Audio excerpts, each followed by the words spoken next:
প্ৰিয় দৰ্শক, এই ভিডিঅ'টিত মই আপোনালোকলৈ লৈ আনিছোঁ এটি নিয়োগৰ বতৰা। এই নিয়োগৰ বতৰাত জড়িত হয় তেজপুৰ বিশ্ববিদ্যালয়, যি চেণ্ট্ৰেল ইউনিভাৰ্চিটি হয়।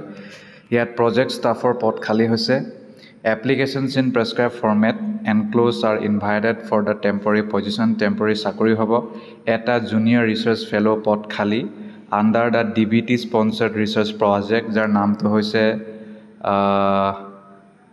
Xyloglucan remodeling enzymes as potential target for crop and biomass improvement under the principal investigator of Dr. Sunita Kushwaha, Assistant Professor, Department of Molecular Biology and Biotechnology, Tezpur University, Tezpur, Napam, 784028 Assam.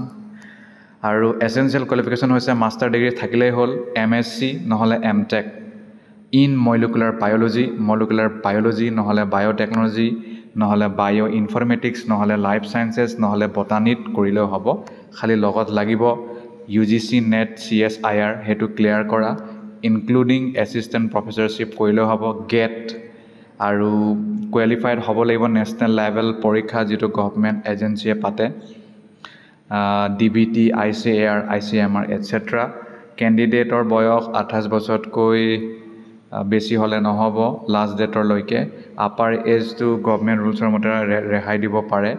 ইমলুমেণ্ট 37,000 প্ৰতি মাহে লাভ কৰিব। First আৰু second ইয়েৰত সেইটো হ'ব, plus HRAও পাব বাৰু, house rent allowance, তাৰমানে আপোনাৰ 40+ হৈ যাব। আৰু যেতিয়া SRF হ'ব, ছিনিয়ৰ ৰিচাৰ্চ ফেল'শ্বিপ যেতিয়া পাব, তেতিয়া 42,000 টকা হ'ব, প্লাছ HRA থাকিব, তাৰমানে হয়তো 50,000 মান হৈ যাব পাৰ মান্থ সেইটো পাব। ডিউৰেশ্যনটো appointment will be initially for a period of 6 months। আৰম্ভণিত 6 মাহ কাৰণে হ'ব, পিছত হয়তো বঢ়াবও পাৰে, যোনটো আগত হয় আৰু হয়তো প্ৰজেক্টটো যদি আগত শেষ হৈ যায় তেতিয়াতো চাকৰিটো নাথাকিব।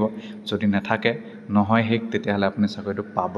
যদি আপুনি ইণ্টাৰেষ্টেড, তেতিয়াহ'লে আপুনি আপোনাৰ প্ৰেছক্ৰাইব ফৰ্মেটত এপ্লিকেশ্যন পঠাওক।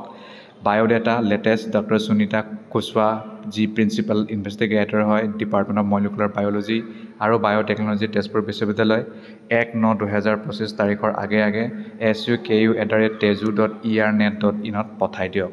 শ্বৰ্ট লিষ্টেড হ'লে আপোনাক ইমেইল যোগে পাৰ্চনেল ইণ্টাৰভিউৰ কাৰণে মাতিব ডেটত, আৰু ইণ্টাৰভিউত আপোনালোকে অৰিজিনেল ডকুমেণ্ট আৰু self attested copy, marksheet, certificate, মেট্ৰিকৰ পৰা আৰম্ভ কৰি যিমান যি আছে সকলো তথ্য নিব লাগিব। চাৰ্টিফিকেট যদি আপোনাৰ কিবা আছে, এক্সপিৰিয়েঞ্চ আছে, তেতিয়াও আপুনি সেইটো দিব পাৰিব। অৰিজিনেল ডকুমেণ্ট বাৰু নিব লাগিব। ইণ্টাৰভিউত যাবৰ কাৰণে TA নিদিয়ে।